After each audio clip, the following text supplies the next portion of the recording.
ಮೊದಲನೇದಾಗಿ ಈ ರಾಜ್ಯದ ಜನತೆ ಈ ಪಕ್ಷಕ್ಕೆ ವೋಟನ್ನು ಹಾಕಿ 136 ಸೀಟನ್ನು ಗೆಲ್ಲಿಸಿದ್ದು ಇವರ ಈ ನಾಟಕ ಕಂಪನಿಯನ್ನು ನೋಡೋದಕ್ಕೆ ಅಲ್ಲ. ಈ ರಾಜ್ಯದ ಜನ, ರಾಜ್ಯದ ದಲಿತರು, ರಾಜ್ಯದ ಯುವಕರು ಬೀದಿಯಲ್ಲಿ ಬಿದ್ದಿದ್ದಾರೆ. ನೀವು ಯಾರ ಮನೆಯಲ್ಲಿ ಬ್ರೇಕ್ಫಾಸ್ಟ್ ಮಾಡ್ತೀರಿ, ಯಾರ ಮನೆಯಲ್ಲಿ ಲಂಚ್ ಮಾಡ್ತೀರಿ ಅನ್ನೋದು ಮುಖ್ಯ ಅಲ್ಲ. ಎಲ್ಲಿಂದ ಕೋಳಿ ತರ್ತೀರಿ, ಕೋಳಿಯ ಬಣ್ಣ ಯಾವುದು, ಕೋಳಿಯ ಜುಟ್ಟು ಎಷ್ಟು, ಕೊಂಬು ಎಷ್ಟು ದೊಡ್ಡದಿತ್ತು, ಯಾವ್ಯಾವ ಕಲರ್ ಕೋಳಿಗಳು ಇದ್ವು, ಆ ಕೋಳಿಗೆ ಏನೇನು ತಿನ್ನಿಸಿದ್ರು, ಅದನ್ನು ಯಾರು ತಿಂದರು ಅನ್ನೋದು ನೋಡೋಕ್ಕೆ ಈ ರಾಜ್ಯದ ಜನ ಕೂತಿಲ್ಲ. ಜನ ವೋಟ್ ಹಾಕಿದ್ದಾರೆ.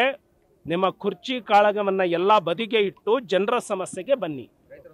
ಎರಡನೇದಾಗಿ, ರೈತರು ನಿಮಗೆ ಕಾಣ್ತಾ ಇಲ್ವಾ? ದಲಿತರಿಗೆ ಒಂದೇ ಒಂದು ಮನೆಯನ್ನು ಈ ಸರ್ಕಾರದ ಯೋಗ್ಯತೆಗೆ ಮಂಜೂರು ಮಾಡಲಿಕ್ಕಾಗಿಲ್ಲ. ಒಂದು ಗ್ರಾಮ ಪಂಚಾಯಿತಿಗೆ ಒಂದು ಮನೆ ಮಂಜೂರಾಗಿಲ್ಲ.